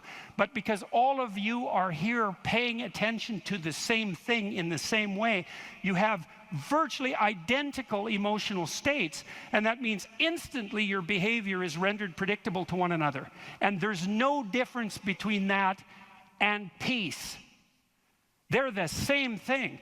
And so what that means is that one of the predicates of a civil, productive, and peaceful society is that everyone inhabits the same narrative. And you might say, well, we don't need the same narrative. It's like, yes, we do, because if we inhabit a different narrative, then we're running emotionally in different directions, and we will not understand each other, and we will run into conflict, and that conflict can become deadly at the drop of a hat. And so it's a precondition for a civil society that everyone is united in the same narrative. And then that begs the question, right? What is the narrative insofar as we're unified? And another question, which is, what should the narrative be? Right? Now, the postmodernists figured out that we looked at the world through a story, but they said their mantra is they became skeptical of meta-narratives, which are uniting narratives. And that's all well and good to be skeptical about meta-narratives, but you run into the problem of internal disunion. Because if you don't have a uniting narrative, then you're divided against yourself, and you run into the problem of social disunity, because if we're not looking at the same thing for the same reason, then we can't get along. And those are big problems. Now, the way the postmodernists glided over that immense cataclysmic problem was to offer the proposition that the narrative that unites us is just one of power and oppression, right? And that the fundamental motivation that guides, first of all, even your internal organization, your own internal tyranny, you're oppressing your id or your natural self. And then if you establish a relationship with someone like a marriage, well, that's just a manifestation of patriarchal oppression. And if you organize a business relationship, it's a relationship of mutual exploitation, and so far and so on, all the way up the political hierarchy, all the way back into the past. A more dismal view of human existence couldn't possibly be formulated. And I always think about it as a kind of implicit confession. It's like, so you think the world's all run by power, do you? Okay, I know what game you're playing and attempting to justify, and it's completely bloody preposterous, because first of all, if you tyrannize yourself, you're going to be one miserable creature. Plus, you're going to rebel constantly, as you already know. I'm sure all of you have tried at one time or another in your life to force yourself to do something with a whip, so to speak, and what you instantly find is that you're so condemned to be free that you'll even resist your own tyranny, right? Try telling yourself to do something and see if you do it. I'm going to go to the gym. That's New Year's. I'm going to the gym 3 times a week, 2 hours a day. It's like, no, you're not. You're going to last like 3 days. And then you're going to find an excuse.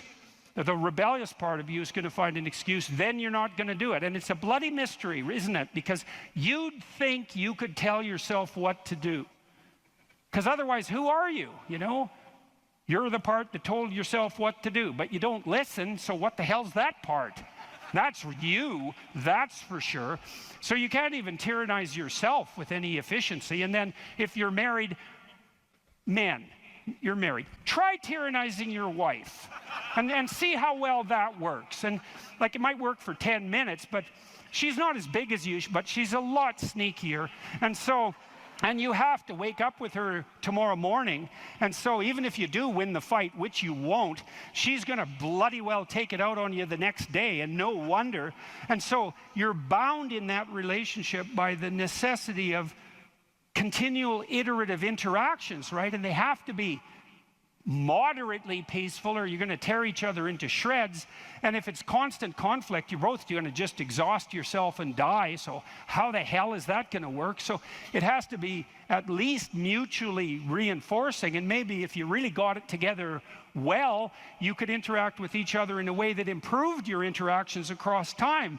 And maybe you're wise enough so that if you were on that track, the way you would experience that in the moment would be as exactly the kind of relationship you'd want to have with someone.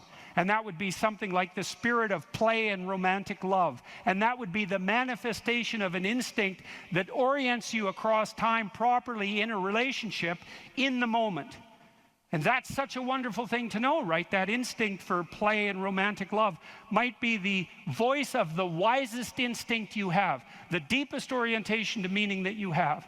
You know, because there's nothing more delightful in a marriage or in a family, if you have children, than to be able to engage in something like voluntary play.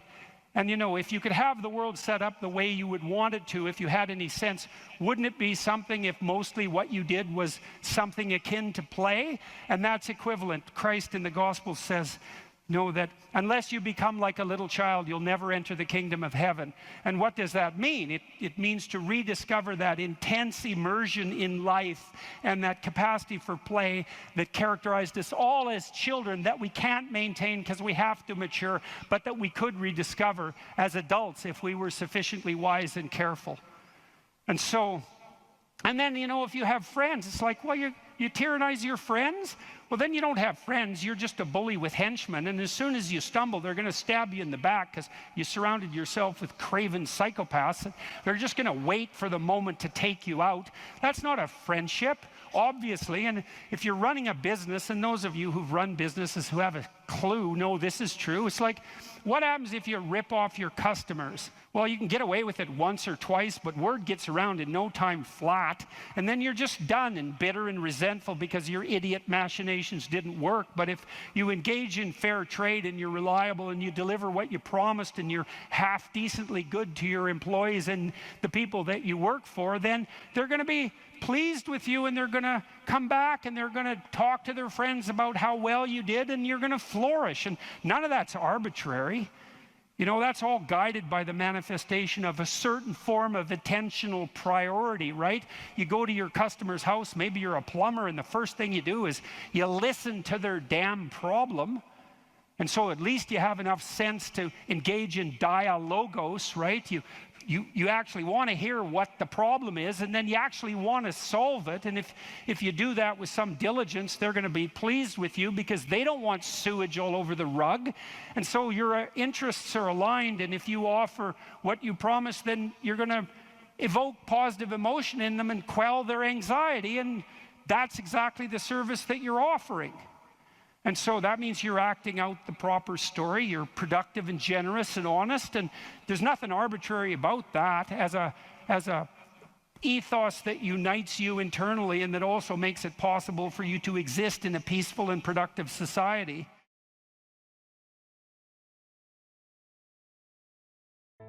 Here's some items, so you guys can do a quick big five on yourselves, and I'll tell you the upside and downside of it. So if you're orderly, you follow a schedule. So how many of you follow a schedule? Okay. And how many of you don't? Okay, so one thing I would recommend is that you do. And I'll tell you why. Like, intelligence is a very good predictor of academic performance. And there's not a lot you can do about your intelligence. I mean, you can squander it, but it's very difficult to improve it. Conscientiousness, well, it's a trait too, so it's hard to work on, but we know that conscientious people get better grades. And it's reliable, and it's a powerful effect.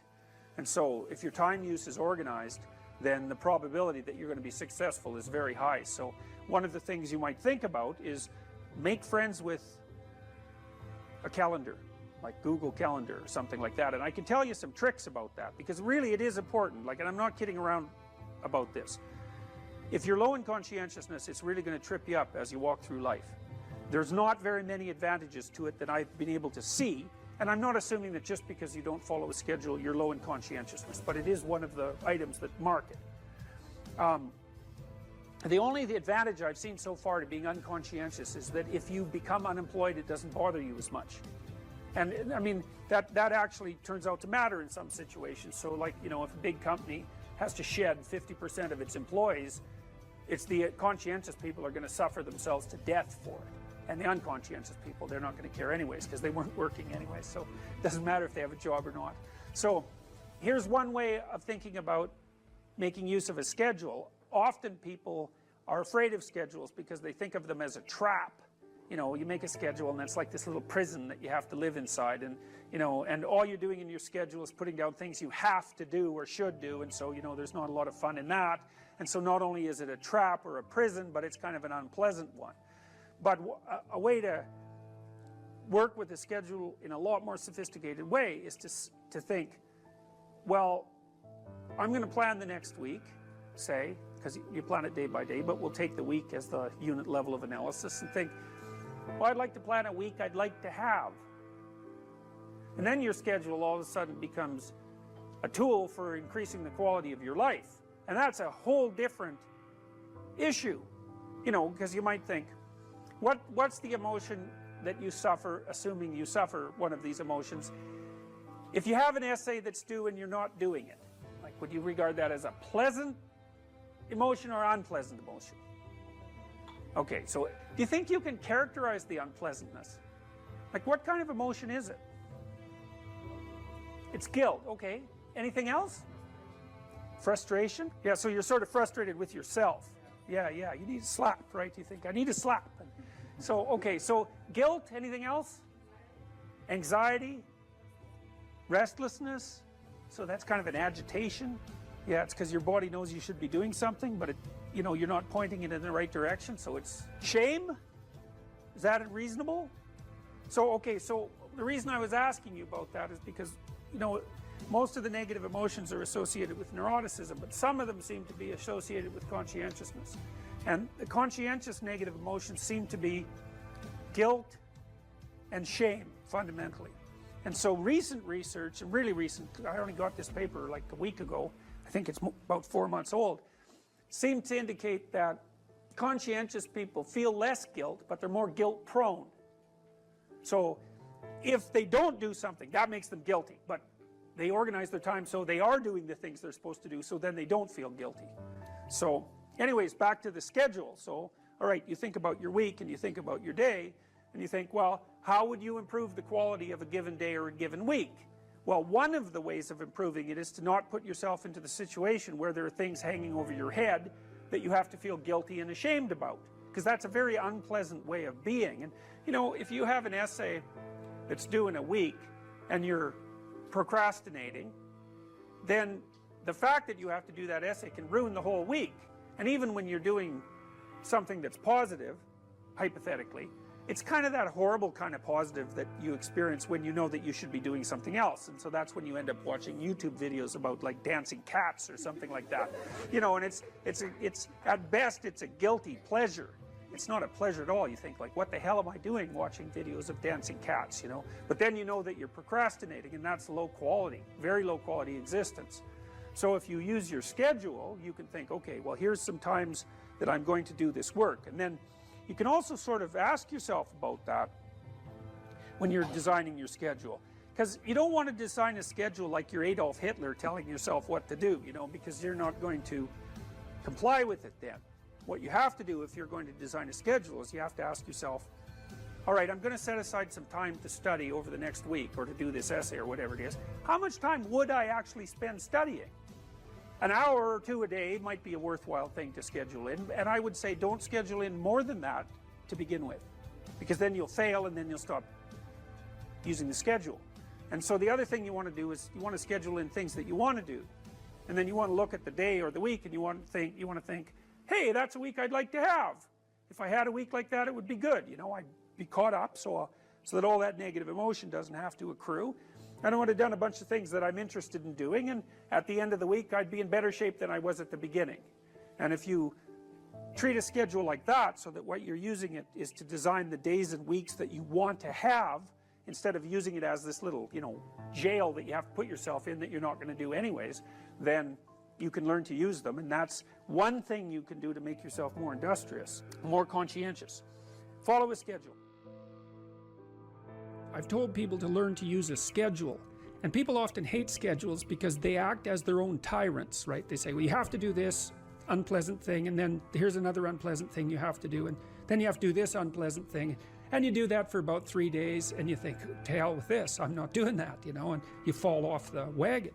That isn't what you're supposed to do with a schedule. You're supposed to use it to design the days that you would like to have if you were taking care of yourself. And so some of that is, you know, you wake up in the morning and you think, here's 5 things I have to do that if I don't do, my life will be worse. It's like paying bills, for example, or taking out the garbage. It's like you have to do those because otherwise things degenerate. So you got to put some of those in the schedule, because otherwise tomorrow is worse than today, and that's a bad trajectory. But you also want to build in things, you know, you've got to act in some sense like you're dealing with a relatively recalcitrant 9-year-old. It's like, so, well, here's some things you have to do, but here's some things that if you do, you could reward yourself with. And if you get the balance there between obligation and reward right, then you'll find that you're motivated to do the things. And that's what you want to do. You want to do that so it's sustainable across days and weeks and months. And so you got to treat yourself like a good boss would treat a valued employee, and not like a tyrant would treat a slave, because the slave will rebel. And, you know, people say, well, I don't follow through on my plans. It's like, well, A, they're probably not very well formulated, and maybe you're doing them because of an external moral obligation or something. They're not really your plans, right? And B, you're acting like a tyrant and a slave, and that's a bad relationship to have with yourself. Treat other people as you would like to be treated. It works both ways. You also treat yourself like you treat other people properly. So that's a necessary thing, and often people don't do that. But the scheduling is really important.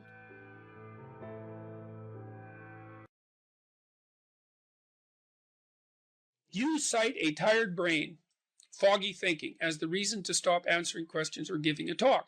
How do you combat this while working or writing daily? Well, I eat a big breakfast relatively soon on waking.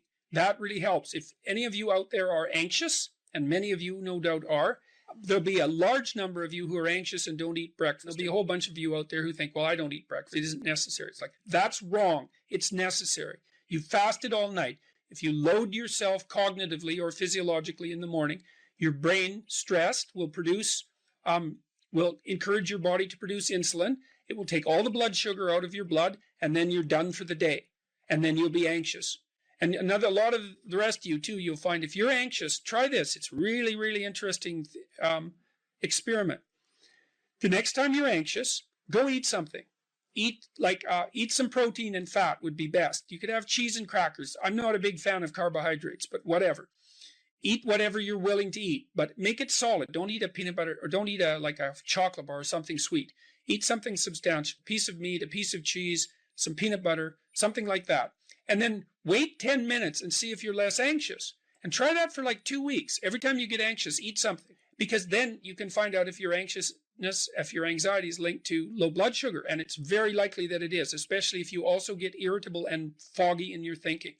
And the best way to treat that, as far as I've been able to tell, and there's a decent literature on this, is to make sure that you eat a big breakfast. And you might say, well, I'm not hungry in the morning. It's like, who the hell cares if you're hungry?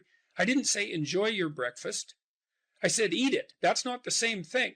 You know, there's lots of things that you need to do that you don't enjoy to begin with. You'll get hungry in 6 months and then you'll start to enjoy it. So that's a massive difference. I take small naps quite frequently. If I'm wiped out, you know, I'll go have a nap for 10 minutes or 15 minutes. And then that helps quite a lot. I try to wake up fairly regular, on a fairly regular schedule. That's another thing I would really recommend for people whose lives are in disarray and who are anxious. Try to fix your wake time. Sleep, going when you sleep, that's not so important. So you can still, you know, stay up late and have fun and all that. But getting up in the morning is really helpful. So, you know, and you also have to figure out how much you can work or write. I can't write for more than about max. My sustainable maximum for writing is 3 hours a day. And if I push it past that, then, especially if I'm editing, I make mistakes when I'm editing, so that's counterproductive, and I can't sustain it across time. And so I don't really think you can do more than about 3 hours of extremely intense intellectual work a day. Although if you have a nap, you can stretch that, but I think at least I end up paying for it across time. So nap, make sure you eat, and make sure that you get enough sleep. So that's how I combat it and try to make myself hyper efficient.